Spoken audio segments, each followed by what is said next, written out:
Hello student, welcome back to my channel learn with Sakshi. Student, I hope आप सभी बहुत अच्छे होंगे। स्टूडेंट, हमने स्टार्ट करी हुई है एक्सरसाइज 3.2। चैप्टर का नाम है pair of linear equation in two variable. तो स्टूडेंट, हमने इसका फर्स्ट क्वेश्चन के ऑलरेडी 3 पार्ट कंप्लीट कर चुके हैं। इस क्वेश्चन में हमें सब्स्टिट्यूशन मेथड लगाना है जितने भी पेयर ऑफ लीनियर इक्वेशन दे रखे हैं उनके ऊपर। तो यहाँ पे हमने 3 पार्ट स्टूडेंट कंप्लीट कर लिए थे, हम करेंगे आज फोर्थ पार्ट। तो फोर्थ पार्ट में स्टूडेंट यहाँ हमारे पास 2 इक्वेशन दे रखे हैं, फिर से लीनियर इक्वेशन। तो सॉल्व करेंगे student with the help of substitution method. हमारे पास अब इक्वेशन आई है ना, उनको देख के आपको डरना नहीं है क्योंकि ये है फ्रैक्शनल में, ठीक है। तो क्या करेंगे, फ्रैक्शन को हटा लेंगे, यहाँ से पॉइंट लगा है जो डेसिमल है ना। तो यहाँ पे हमारे पास फर्स्ट इक्वेशन ये होगी और सेकंड इक्वेशन ये होगी, बट पहले इनको हम सिंप्लीफाई करेंगे उसके बाद नाम देंगे।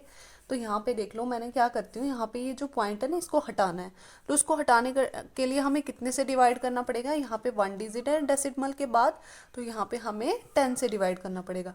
तो मैं यहाँ पे लिख रही हूँ 0.2x को डिवाइड में 10 प्लस, यहाँ पे भी डेसिमल के बाद एक डिजिट था तो 10 से डिवाइड करना है। यहाँ पे 1.3, यहाँ पे भी 10 से डिवाइड होगा। सेम इसी तरह से हमें नेक्स्ट इक्वेशन को भी सिंप्लीफाई कर लेते हैं। 0.4 और x है तो डिवाइड में 10 आ जाएगा। यहाँ पे फिर से प्लस का साइन, फिर 0.5x और डिवाइड में आ जाएगा 10। 2.3 10 आ जाएगा डिवाइड में। अब स्टूडेंट हमें क्या करना है ना, पहले दोनों इक्वेशन से क्या करेंगे, डेसिमल हटा रहे हैं। तो यहाँ पे भी 10 है, यहाँ पे भी 10 है डिवाइड में। तो इन दोनों से क्या मैं 10 को कॉमन ले सकती हूँ?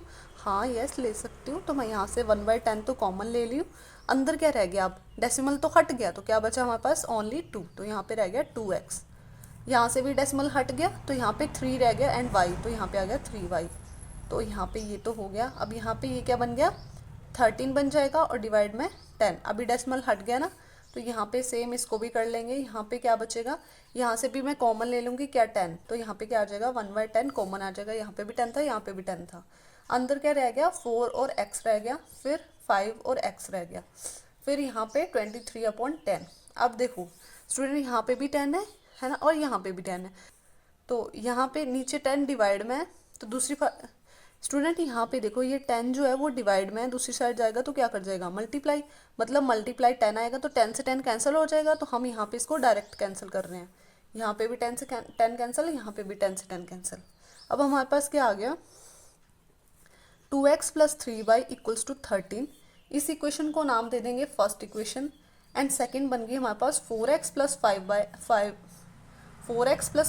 5y, सॉरी यहाँ पे y होना है एंड यहाँ पे भी y होना है, यहाँ पे भी y आएगा। यहाँ पे आ गया 5y = 23। अब मैंने इसको दे दिया सेकंड नाम, ठीक है। ये इक्वेशन सेकंड आ गई हमारे पास 2 पेयर ऑफ लीनियर इक्वेशन आ गई सिंप्लीफाई होके। अब हमें क्या करना है, किसी भी एक इक्वेशन से x या y की वैल्यू निकाल लेंगे। तो मैं यहाँ पे ना फ्रॉम इक्वेशन 1 मैं क्या कर लेती हूँ, फ्रॉम इक्वेशन 1 से x की वैल्यू फाइंड कर लेते हैं। तो x की वैल्यू फाइंड करेंगे तो यहाँ पे देखो स्टूडेंट, 3y क्या हो रहा है, यहाँ पे प्लस हो रहा है तो दूसरी साइड जाएगा तो क्या कर जाएगा, माइनस का 3y आएगा। यहाँ पे 2 मल्टीप्लाई में है, दूसरी साइड जाएगा तो डिवाइड में आ जाएगा। तो यहाँ पे x की कितनी वैल्यू आ गई, 13 - 3y डिवाइड में 2। इसको इक्वेशन का नाम दे दिया थर्ड। अब हमें ये जो इक्वेशन थर्ड आई है ना x की वैल्यू, इसको हम उठा के किसी सेकेंड इक्वेशन में रखेंगे।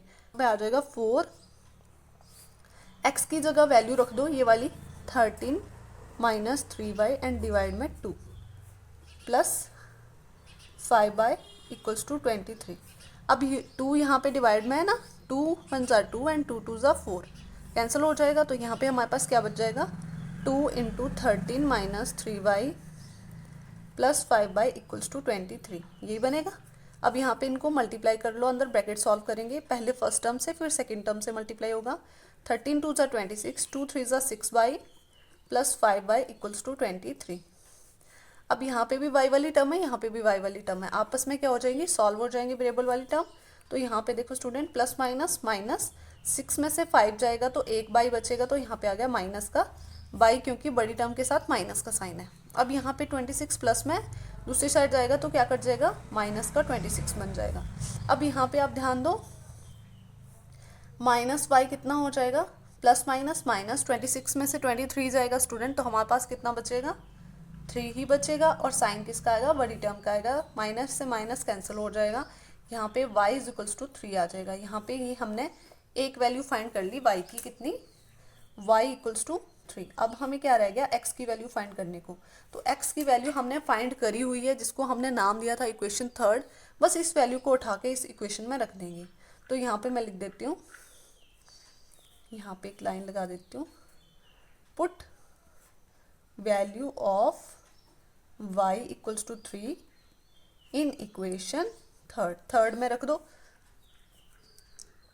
थर्ड इक्वेशन में वैल्यू रख देंगे तो x is equals to 13 minus 3 Y, तो बाई की जगह कितना आ जाएगा, 3 बाई है तो बाई की जगह कितना आ जाएगा, 3 आ जाएगा, अपॉन में 2। सॉल्व कर लेंगे, x इज इक्वल्स टू 13, 3 3 ज़ा 9 एंड 13 माइनस 9 कितना हो जाएगा स्टूडेंट, हमारे पास कितना हो जाएगा, 4 हो जाएगा। तो 4 और डिवाइड में आ गया 2, 2 1 ज़ा 2 एंड 2 2 ज़ा 4। तो यहाँ पे क्या आ गया, so this implies that x is equals to, कितना आ गया, x की वैल्यू 2 आ गई।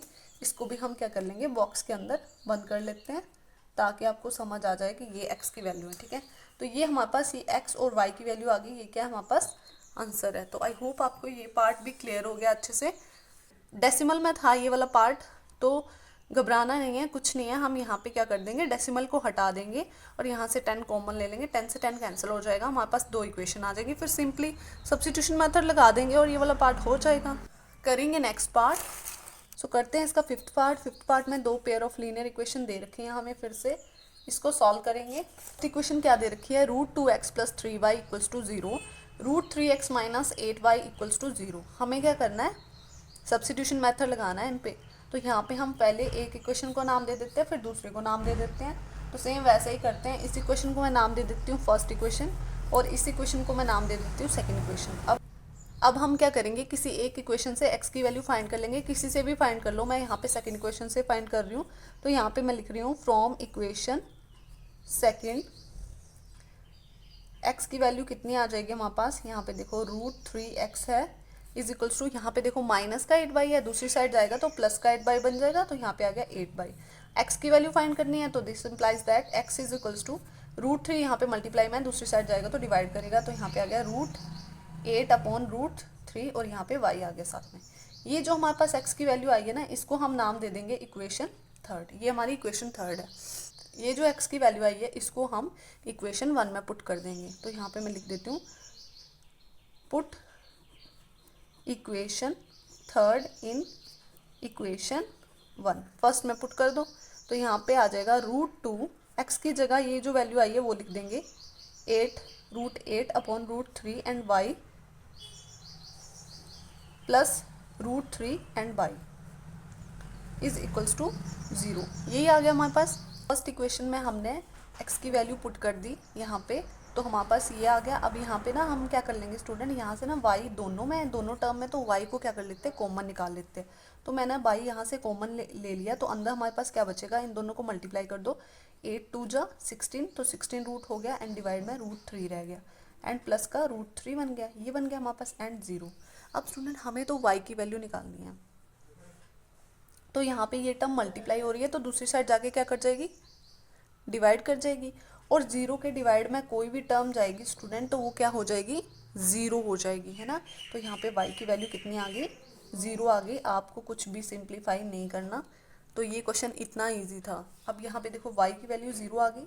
अब जो हमारे पास y की वैल्यू आई है, इसको हम कहाँ पे रख देंगे, x की वैल्यू में रख देंगे। ये जो x की वैल्यू निकाली है ना इक्वेशन थर्ड में, तो मैं यहाँ पे लिख देती हूँ put value of y equals to 0 in equation third में रख दो, थर्ड में रख देंगे, ठीक है। यहाँ पे आ जाएगा x is equals to √8 upon √3 and y की जगह रख दिया मैंने 0 is equals to, this implies that x is equals to, यहाँ पे 0 के साथ किसी की भी मल्टीप्लाई होगी स्टूडेंट, तो क्या बन जाएगा, वो टर्म 0 बन जाएगी। तो यहाँ पे ये आ गई 0।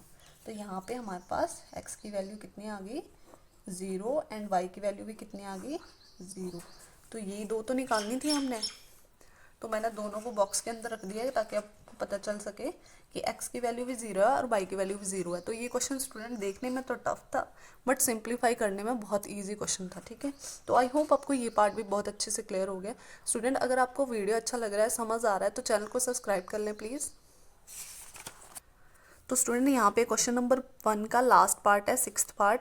3x divide 2 minus 5y divide 3 is equals to -2 and second equation है x/3 plus y/2 is equals to 13y6। तो स्टूडेंट हमें पहले क्या कर लेंगे, इक्वेशन को सिंप्लीफाई करके लिख लेंगे। तो यहाँ पे देखो, यहाँ पे इसके डिवाइड में 2 है, इसके डिवाइड में 3 है, तो क्या कर लेते हैं, एलसीएम ले लेते हैं। तो यहाँ पे क्या आ जाएगा, एलसीएम आ जाएगा हमारे पास यहाँ पे 2 3 ज़ा 6। अब यहाँ पे देखो, नीचे 6 बनाने के लिए हमें 3 से मल्टीप्लाई करनी पड़ेगी, तो ऊपर भी 3 से मल्टीप्लाई करनी पड़ेगी। यहाँ पे 6 बनाने के लिए 2 से मल्टीप्लाई करनी पड़ेगी, तो ऊपर भी 2 से मल्टीप्लाई करनी पड़ेगी। अब नीचे भी 6 है, यहाँ पे भी 6 बन गया, बस ऊपर वाली टर्म लिखनी है। 3 3 ज़ा 9x माइनस 5 2 ज़ा 10y is equals to minus का 2। आई सॉल्व कर लेंगे, सिंप्लीफाई कर लेंगे। सेम इसी तरह से इसके भी एलसीएम ले लेते हैं। एलसीएम लेना बता दिया मैंने कितना इजी है। 3 2 ज़ा 6 आ जाएगा, नीचे 6 बनाने के लिए 2 से मल्टीप्लाई, तो ऊपर भी 2 से मल्टीप्लाई। यहाँ पे 6 बनाने के लिए 3 से मल्टीप्लाई, तो ऊपर भी 3 से मल्टीप्लाई। 2 मल्टीप्लाई x कितना हो गया, 2x हो गया, साइन आएगा प्लस का। 3 मल्टीप्लाई y कितना हो गया, 3y हो गया, इज इक्वल्स टू 13/6। अब यहाँ पे देखो, 6 डिवाइड में दूसरी साइड जाएगा तो क्या कर जाएगा, मल्टीप्लाई कर जाएगा इसके साथ। तो यहाँ पे आ जाएगा 9x minus 10y is equals to 6 2 ज़ा 12, किसका, माइनस का। यहाँ पे देखो नेक्स्ट इक्वेशन में 2x प्लस 3y, यहाँ पे भी 6 है, यहाँ पे भी 6 है, आपस में कैंसिल हो जाएंगे। क्यों कैंसिल हो जाएंगे ये भी बता देती हूँ स्टूडेंट। 6 यहाँ पे डिवाइड में दूसरी साइड जाएगा तो मल्टीप्लाई में आ जाएगा यहाँ पे, और आपस में कैंसिल ही होता। तो यहाँ पे मैंने डायरेक्ट कैंसिल कर दिया है ना। अब यहाँ पे कितना बचा हमारे पास, 13 बच गया। अब यहाँ पे मैं इस इक्वेशन को नाम दे देती हूँ फर्स्ट इक्वेशन, और इस इक्वेशन को नाम दे देती हूँ सेकेंड इक्वेशन। तो ये आ गया हमारे पास सेकेंड इक्वेशन। अब हम किसी एक इक्वेशन से x की वैल्यू फाइंड कर लेंगे। तो मैं यहाँ पे सेकेंड इक्वेशन से x की वैल्यू फाइंड कर रही हूँ। तो यहाँ पे मैं लिख रही हूँ फ्रॉम इक्वेशन सेकेंड। आपकी चॉइस आप फर्स्ट से भी कर सकते हो, ठीक है। सेकेंड इक्वेशन से x की वैल्यू निकालूंगी तो यहाँ पे आ जाएगा 2x इज इक्वल्स टू, यहाँ पे देखो 3y प्लस का है, दूसरी साइड जाएगा तो माइनस का 3y बन जाएगा। और यहाँ पे x की वैल्यू निकालनी है तो 2 मल्टीप्लाई में दूसरी साइड जाएगा तो डिवाइड कर जाएगा, तो यहाँ पे आ गया 2। इस इक्वेशन को मैं नाम दे देती हूँ थर्ड इक्वेशन। x की जो वैल्यू आई है हमारे पास, अब इस x की वैल्यू को हम कहाँ पे रखते हैं, जिस इक्वेशन से हमने नहीं निकाला ना इसको, वहाँ पे रखेंगे। तो यहाँ पे हमने फर्स्ट इक्वेशन का यूज़ नहीं किया, इसमें रख देंगे। तो यहाँ पे हो जाएगा 9 और x की जगह वैल्यू रख देंगे 13 माइनस 3y एंड डिवाइड में 2 minus 10y is equals to minus 12। अब यहाँ पे इसको सॉल्व करेंगे, 13 को 9 से मल्टीप्लाई कर देंगे तो ये आएगा हमारे पास 117 माइनस 9 को 3 से, 9 3 ज़ा 27, साथ में बाई और डिवाइड में आ जाएगा 2 minus 10y is equals to minus 12। अब यहाँ पे देखो, इसके नीचे कुछ नहीं है, उसके नीचे 1 होता है, तो हम यहाँ पे इन दोनों का क्या कर लेंगे, एलसीएम ले लेंगे। तो एलसीएम ले लेंगे तो क्या आएगा हमारे पास, 2 ही एलसीएम आएगा। इसके नीचे तो 2 है तो इसकी दोनों टर्म एज इट इज़ आ जाएंगी, बट इसके नीचे 1 था तो यहाँ पे 2 बनाने के लिए 2 से मल्टीप्लाई, तो ऊपर भी 2 से मल्टीप्लाई। तो यहाँ पे कितना हो जाएगा, 10 को 2 से मल्टीप्लाई करेंगे, 10 2 ज़ा 20 और साथ में Y is equals to minus 12। अब यहाँ पे देखो स्टूडेंट, 2 यहाँ पे डिवाइड में है, दूसरी साइड जाएगा तो क्या कर जाएगा, मल्टीप्लाई करेगा। तो यहाँ पे लिखो 117 एज इट इज़, माइनस का 27y एंड माइनस का 20, माइनस माइनस प्लस, साइन आएगा माइनस का, ऐड करेंगे तो बनेगा 47y। 2 यहाँ पे डिवाइड में है, दूसरी साइड गया तो मल्टीप्लाई, 12 2 ज़ा 24, साइन आएगा माइनस का साथ में। अब यहाँ पे ये देखो कांस्टेंट टर्म है तो माइनस का 47y एज इट इज़, यहाँ पे ये प्लस का है, दूसरी साइड जाएगा तो माइनस का हो जाएगा, तो यहाँ पे आ गया माइनस 117। अब यहाँ पे minus 47y as it is, हमें तो y की वैल्यू फाइंड करनी है ना, तो यहाँ पे इन दोनों को कर लेंगे, माइनस माइनस प्लस हो जाएगा, तो दोनों को ऐड किया तो ये बन जाएगा हमारे पास, ऐड करने पे 141, और साइन किसका आएगा, माइनस का। अब यहाँ पे हमें y की वैल्यू फाइंड करनी है तो माइनस से माइनस कैंसिल हो जाएगा, 47 मल्टीप्लाई में दूसरी साइड जाएगा तो डिवाइड कर जाएगा, 47 3 ज़ा 141 तो यहाँ पे y की वैल्यू कितनी आ गई student? So y is equals to 3 आ गया हमारे पास। तो इसको मैं बॉक्स में रख देती हूँ। ये हमारे पास y की वैल्यू आ गई। अब हमें x की वैल्यू फाइंड करनी है, तो मैं यहाँ पे लिख देती हूँ put value of y equals to 3 in equation. किस इक्वेशन में रखेंगे? हमें x की वैल्यू निकालनी है, ये निकाली हुई x की वैल्यू इक्वेशन थर्ड में। सो x इज इक्वल्स टू कितना है? 13 माइनस 3/3 इंटू वाई की जगह कितना रखेंगे? 3 ही रखेंगे एंड अपॉन में 2। यहाँ पे क्या आ जाएगा? This implies that x is equals to 13 minus 3 3 ज़ा 9 एंड डिवाइड में 2। So x is equals to 13 में से 9 जाएगा तो आ जाएगा 4 एंड डिवाइड में 2। 2 1 ज़ा 2 एंड 2 2 ज़ा 4। सो x इज इक्वल्स टू 2 आ जाएगा स्टूडेंट हमारे पास। तो यहाँ पे हमने x और y की वैल्यू फाइंड कर ली है। y आ गया हमारे पास 3 और x कितना आ गया? 2 आ गया। तो स्टूडेंट यहाँ पे हमने फर्स्ट क्वेश्चन कंप्लीट कर लिया है। फर्स्ट क्वेश्चन के सारे पार्ट कंप्लीट कर लिए हैं। अगर आपको वीडियो अच्छा लगा हो तो चैनल को सब्सक्राइब कर लें, वीडियो को लाइक कर लें। मिलते हैं नेक्स्ट वीडियो में, तब तक के लिए bye bye. Thank you for watching.